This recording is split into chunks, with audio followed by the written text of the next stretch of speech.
Det er jer, der har haft noget knas med Ellen, eller hvordan med det? Ja. Det var hurtigt. Ja, det sagde hun også i går. Bilerne, og vi får Helle tilbage. Ja, den er god nok. Den er helt gal. Dog.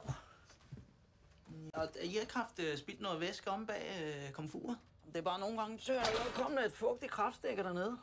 Ja, det sagde hun så også i går. Fugtig kraftstikke. Ja, altså ligesom at hun havde vand i... ikke? Så I bor her sammen? Nå, I er bøsser? Jeg prøver, det er helt fint med mig. Det er bare, jeg har simpelthen ikke lige set den komme. Det er fordi bøsser, de plejer altid at være lækre.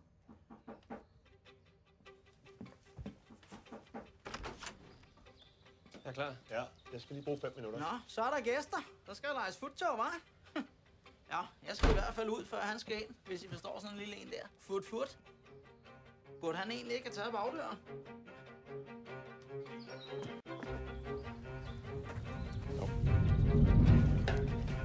Ved du hvad? Jeg tror, jeg har fundet ud af, hvad det er. Jeg smutter lige ud i bilen og finder noget værktøj, og så klarer vi det.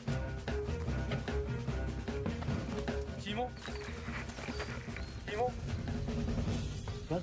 Få Helle ud nu! Er han dum eller hvad? Nå, for helvede, skulle jeg ikke bare få... Den rigtige elektriker er kommet. Få hende ud nu! Nu! Ja. Det er jeg, der ringer efter en elektriker.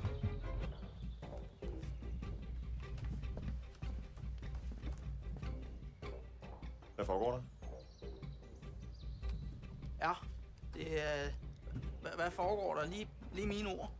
Det er, hvem er du? Jeg kommer fra elfirmaet Ejgil & Søn. Okay.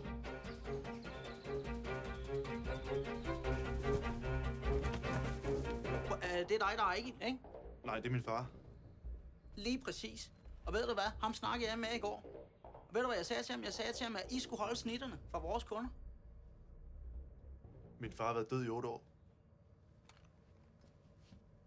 Og det er en, du vil bide dig selv i næsen på?